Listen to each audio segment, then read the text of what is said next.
একদিন রাসূলুল্লাহ সাল্লাল্লাহু আলাইহি ওয়াসাল্লাম মসজিদের পাশ দিয়ে হেঁটে যাচ্ছেন, মসজিদে নববীর পাশ দিয়ে। তখন সাহাবায়ে কেরাম রাদিয়াল্লাহু আনহুম আজমাইন তারা মসজিদের মধ্যে বসে একটা বিষয় নিয়ে কথোপকথন করছিলেন। নবী সাল্লাল্লাহু আলাইহি ওয়াসাল্লাম জিজ্ঞাসা করলেন যে তোমরা কি নিয়ে কথা বলছো, তোমরা কি নিয়ে কথোপকথন করছো? তখন সাহাবায়ে কেরাম রাদিয়াল্লাহু আনহুম তারা বলছেন যে আমরা কিয়ামতের আলামতগুলো নিয়ে কথা বলছিলাম। কি নিয়ে কথা বলছেন? কিয়ামতের আলামতগুলো নিয়ে সাহাবীরা কথা বলছেন। সাহাবীদের কিয়ামতের আলামত নিয়ে কথা বলার কি দরকার ছিল? তাদের সময় তো আর কিয়ামত হবে না। দরকার ছিল কি? সচেতনতা। তারা ফিতনায় নিজেরা যেন না পড়ে যান, এই জন্য সতর্ক থাকতে চাইতেন। এই কারণেই ফিতনাময় পরিবেশ নিয়ে আলোচনা করতেন। তো নবী সাল্লাল্লাহু আলাইহি ওয়াসাল্লাম তখন বললেন, দেখো, যতদিন পর্যন্ত 10টা আলামত প্রকাশ হচ্ছে না ততদিন পর্যন্ত কিয়ামত হবে না। কয়টা আলামত? 10টা। নবী সাল্লাল্লাহু আলাইহি ওয়াসাল্লাম প্রথমে বললেন, এক নাম্বার হচ্ছে মাসিহুদ দাজ্জাল। কি নাম? মাসিহুদ দাজ্জাল। 2 নাম্বার হচ্ছে ইয়াজুজ এবং মাজুজ। এর আদম সন্তান পৃথিবীতে বের হবে এবং পুরো পৃথিবীটা ম্যাসাকার করে ছেড়ে দেবে। আর মাসিহুদ দাজ্জাল সেও বের হবে শেষ জামানায়, যে ইহুদিদেরকে নিয়ে পুরো বিশ্ব শাসন করবে। বিশ্বের প্রতিটা ডিপার্টমেন্ট সে রুল করবে এবং দাজ্জালের চেয়ে ভয়ঙ্কর কোনো ফিতনা এই পৃথিবীতে আসে নাই, আসবেও না। প্রত্যেক নবী তার কওমকে দাজ্জাল সম্পর্কে সতর্ক করেছিলেন, এমনকি নূহ আলাইহিস সালাম পর্যন্ত তার উম্মতকে দাজ্জালের ফিতনা সম্পর্কে সতর্ক করেছিলেন। নবী সাল্লাল্লাহু আলাইহি ওয়াসাল্লাম বলেছেন যে তোমরা যদি সূরা কাহাফ তেলাওয়াত করো, প্রত্যেক জুমার দিন সূরা কাহাফ তেলাওয়াত করো, অথবা সূরা কাহাফের প্রথম 10টা আয়াত শেষ 10টা আয়াত মুখস্থ রাখো, ইনশাআল্লাহ তাআলা মাসিহুদ দাজ্জাল তোমাদের কোনো ক্ষতি করতে পারবে না। 1 মাসিহুদ দাজ্জাল, 2 ইয়াজুজ আর মাজুজ, 3 হচ্ছে ঈসা ইবনে মারইয়াম। ঈসা ইবনে মারইয়াম যতক্ষণ পর্যন্ত না আসছেন, পৃথিবীতে আবার ইউটার্ন না করছেন এবং তার হাতে মাসিহুদ দাজ্জাল নিহত না হচ্ছে, কিয়ামত হবে না। 4 দাব্বাতুল আরদ, অর্থাৎ পৃথিবীর ভিতরে একটা প্রাণী আছে, মাটি ফেরে এই প্রাণীটা বের হবে কিয়ামতের আগে আগে, এবং এই প্রাণীটা মানুষের সাথে কথাবার্তা বলবে, কথা বলতে পারা প্রাণী। এই যতক্ষণ বের হচ্ছে না, কিয়ামত হবে না ইনশাআল্লাহ। কটা বললাম? 4টা। 5 হচ্ছে দুখান বা ধোঁয়া। এই পুরো পৃথিবীর আকাশটা একটা নির্দিষ্ট সময় পর্যন্ত ধোঁয়ায় ছেয়ে যাবে এবং হতে পারে, আল্লাহু আলাম, হতে পারে যে সূর্যের আলো পৃথিবীতে পৌঁছাবে না, এমন ধোঁয়া হতে পারে। পুরো পৃথিবীটা ধোঁয়ায় ছেয়ে যাবে, এটা সূরা দুখানের মধ্যেও বলা আছে। এটা 5। 6 নম্বরে নবী সাল্লাল্লাহু আলাইহি ওয়াসাল্লাম বলছেন যে একটা ভূমিকম্প হবে পৃথিবীর পূর্ব দিকে। পৃথিবীর পূর্ব দিক মানে এই যে ভারত, পাকিস্তান, বাংলাদেশ, শ্রীলঙ্কা, ইন্দোনেশিয়া, ঠিক আছে, এই সিঙ্গাপুর, এই যে কন্টিনেন্ট, মালয়েশিয়া, এটা পৃথিবীর পূর্ব দিক। এদিকে একটা ভূমিকম্প হবে। তারপরে 7 পৃথিবীর পশ্চিমে একটা ভূমিকম্প। পশ্চিম মানে বোঝেন না? পশ্চিমা বিশ্ব না, সৌদি আরব, পশ্চিমা বিশ্ব, ব্রিটেন, ফ্রান্স, জার্মানি, তারপরে রাশিয়ান কন্টিনেন্ট, হ্যাঁ, ইউক্রেন, এদিকে আপনার আমেরিকা, এই পুরো পশ্চিমা বিশ্ব, এখানে একটা ভূমিকম্প হবে বড়। এবং এগুলো এমন হবে যেগুলোতে ভূমি মাটিতে ধসে যাবে, মাটিতে ডুবে যাবে। ভূমিকম্প না, ভূমিধস। 8 পৃথিবীর মাঝখানে মধ্যপ্রাচ্যে একটা ভূমিকম্প হবে, যেখানে আমাদের সো-কল্ড আমিরুল মুমিনিনরা থাকে, যারা আমেরিকা এবং ইসরায়েলের বন্ধু, এদের এখানে একটা ভূমিকম্প হবে ইনশাআল্লাহ। 9 ইয়েমেন থেকে একটা আগুন বের হবে। ইয়েমেন থেকে একটা আগুন বের হবে, যে আগুন মানুষকে হাসরের মাঠের দিকে তাড়িয়ে নিয়ে আসবে। আরেকটা বলেছেন 10 নম্বর, যেটা এই মুহূর্তে আমি ঠিক মনে করতে পারছি না। তো এই 10টা আলামতের কথা নবী সাল্লাল্লাহু আলাইহি ওয়াসাল্লাম বলেছেন, না হওয়া পর্যন্ত, এই 10টা আলামত না আসা পর্যন্ত কিয়ামত হবে না। ঠিক আছে? আচ্ছা, এখন এই 10টার মধ্যে সবচেয়ে বড়টা কি? সবচেয়ে বড়টা হচ্ছে মাসিহুদ দাজ্জাল। সবচেয়ে বড়টা কি? ও 10 নম্বরটা মনে পড়েছে, আলহামদুলিল্লাহ। সূর্য উঠবে পশ্চিম দিক থেকে। সূর্য উঠবে পশ্চিম দিক থেকে, তাহলে আর সময় নাই, পৃথিবীর সময় শেষ। এই 10টা মনে থাকবে? আসেন বলি। প্রথমে কি? দাজ্জাল। তারপরে ইয়াজুজ আর মাজুজ। 3 নাম্বার ঈসা ইবনে মারইয়ামের প্রত্যাবর্তন। 4 নাম্বার দাব্বাতুল আরদ, জমিন থেকে প্রাণী বের হয়ে কথা বলবে মানুষের সাথে। ঠিক আছে? 5 নাম্বার কি বললাম? ধোঁয়া, দুখান। ঠিক আছে? 6, 7, 8 3টা ভূমিকম্প, পূর্ব দিকে একটা, পশ্চিমে একটা, পৃথিবীর মাঝখানে ইয়েমেনের নাম শুনেছেন? ওই যে যেখানে সৌদিরা বোম মারছে আর কি, ইয়েমেনের বাচ্চাদেরকে বোম মেরে হত্যা করছে না, জানেন না খবর? তো ওই ইয়েমেনের ছোট ছোট বাচ্চারা শিয়া সুন্নির কি বোঝে আমার বুঝে আসে না। ওই ছোট ছোট বাচ্চাগুলো শিয়া সুন্নির কি বোঝে আমার বুঝে আসে না। তো আমেরিকার টাকা খেয়ে এরা ঠিকই বোম মারছে, আর এই বোমগুলো তারা তৈরি করতে পারে না, আমেরিকার কাছ থেকে কিনে নেয়। তো ওই ইয়েমেন থেকে আগুন বের হবে, সেই আগুন মানুষকে হাসরের মাঠের দিকে তাড়িয়ে নিয়ে আসবে, এবং 10 যেটা বললাম সূর্য উঠবে পশ্চিম দিক থেকে, তখন তওবার দরজা বন্ধ হয়ে যাবে, তওবা আর করেও লাভ হবে না। দুইটার সময় তওবা করে লাভ নাই। একটা হচ্ছে মৌতের যন্ত্রণা শুরু হয়ে গেলে, মৃত্যুর যন্ত্রণা শুরু হয়ে গেলে আগে পা থেকে শুরু হয়ে আস্তে আস্তে গলার দিকে আসে। হাদিসে যেমনটা এসেছে, সূরা ওয়াকিয়ার মধ্যেও আছে যে পায়ের দিক থেকে যন্ত্রণা শুরু হয়ে আস্তে আস্তে আস্তে আস্তে এই গলার দিকে আসে, এবং আত্মাটা গলার এখানে যখন চলে আসে, এখান থেকে মালাকুল মউত আত্মাটাকে নিয়ে চলে যায়, এবং চোখ দিয়ে তাকিয়ে থাকে মানুষ।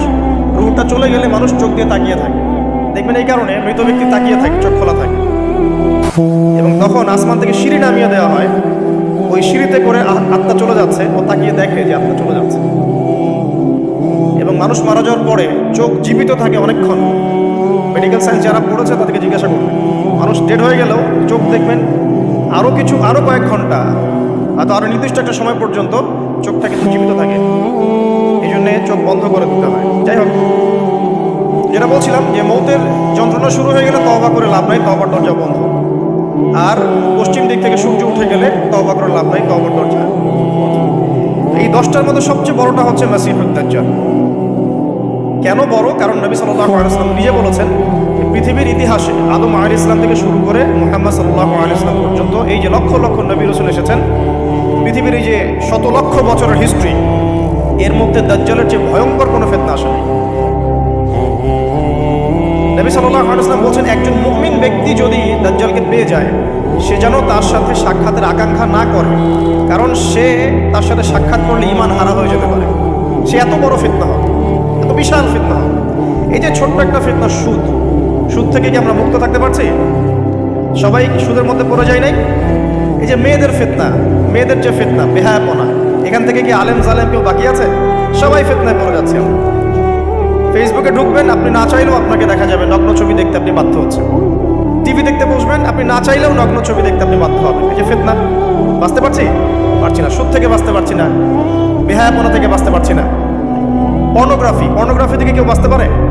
যে কেউ ফোন চালায় দেখবেন পর্নোগ্রাফির ছবি চলেই আসবে, নগ্ন ছবি চলেই আসবে। আলেম জালেম এভরিবডি আসবেই। তারপরে আপনার মাদক, এই মাদকের ফিতনা থেকে কি সবাই বেঁচে থাকতে পারছে? এরকম অনেক ফিতনা আছে যেগুলো থেকে মানুষ চাইলেও বাঁচতে পারছে না। আমরা হয়তো বাইরে দাড়ি টুপি পাগড়ি জুব্বা লাগিয়ে ঘুরছি ঠিকই, কিন্তু আমরা এরকম সামাজিক ফিতনাগুলো থেকে কেউই সেফ না।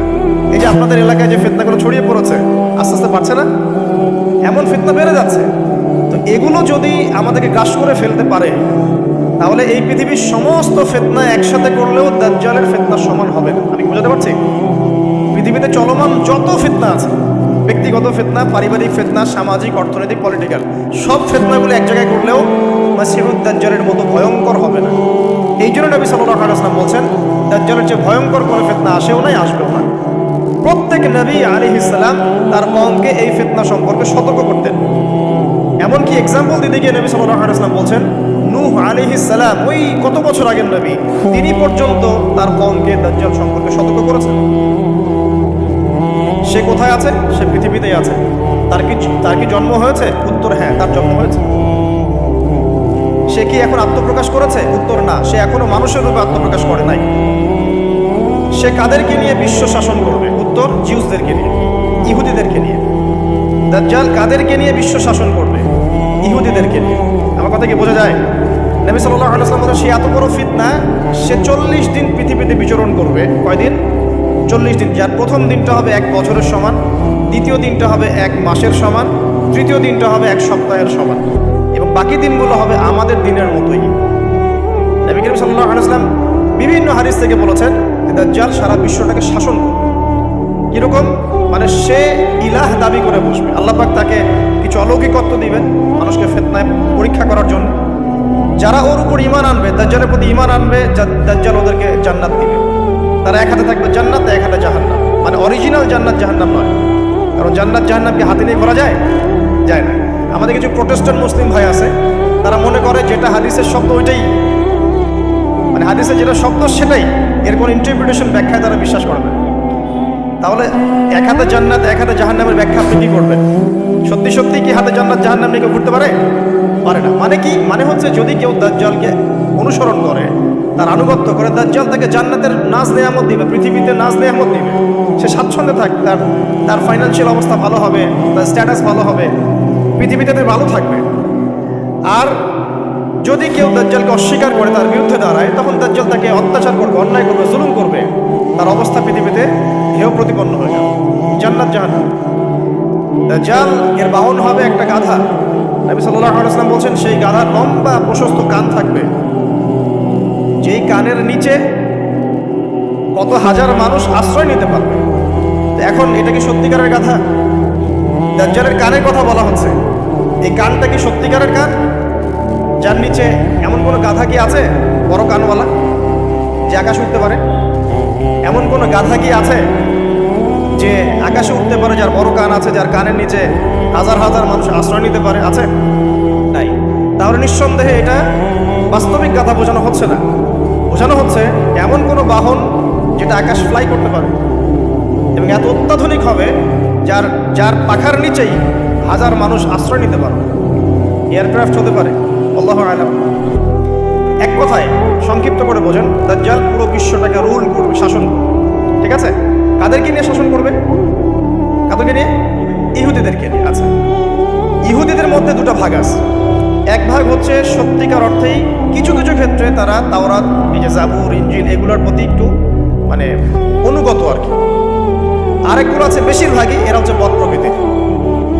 এরা এই পৃথিবীতে, সারা পৃথিবীতে জায়নিস্ট মুভমেন্ট ছড়িয়ে দিয়েছে এবং তারা বিশ্বের প্রত্যেকটা ডিপার্টমেন্ট নিয়ন্ত্রণ করা শুরু করেছে এবং তারা সারা বিশ্বর যত সেন্সিটিভ ইস্যুগুলো হচ্ছে এর পিছনে কলকাঠি নাড়ে আর কি। এখন যদি কাউকে মনে করেন আপনাকে যদি বিশ্ব শাসন করতে হয় এবং আপনার সাথে কিছু অনুসারী থাকে, তাহলে আপনাদেরকে কিছু কাজ করতে হবে। তো আমার কথা বোঝেন। মনে করেন যে আমি বিশ্ব যদি শাসন করতে চাই, তাহলে আমার তো কিছু মানুষ লাগবে, লাগবে না? লাগবে। আছে। তারপরে আমার তো একটা ভূখণ্ড লাগবে, লাগবে না? একটা দেশ লাগবে না? একটা সার্বভৌমত্ব লাগবে না? আমাকে পৃথিবীর সমস্ত অর্থনৈতিক বিষয়গুলো নিয়ন্ত্রণ করতে হবে না? ইকোনমি নিয়ন্ত্রণ করতে না পারলে কি ওয়ার্ল্ডকে শাসন করতে পারবে? মনে করেন ওয়ার্ল্ডের ব্যাংকিং সিস্টেম, ইকোনমিকে কেউ নিয়ন্ত্রণ করছে না, সে কি রুলিং স্টেট হতে পারবে? শ্রীলঙ্কা, সে কি বিশ্বের রুলিং স্টেট? সে কি বিশ্বের অর্থনীতি নিয়ন্ত্রণ করে? বরং সে তো দেউলিয়া হয়ে গেল, তাই না? আমেরিকা, ইসরায়েল, ওরা কি দেউলিয়া হয়েছে? না। তারা কি বিশ্বের অর্থনৈতিক বিষয়কে নিয়ন্ত্রণ করে?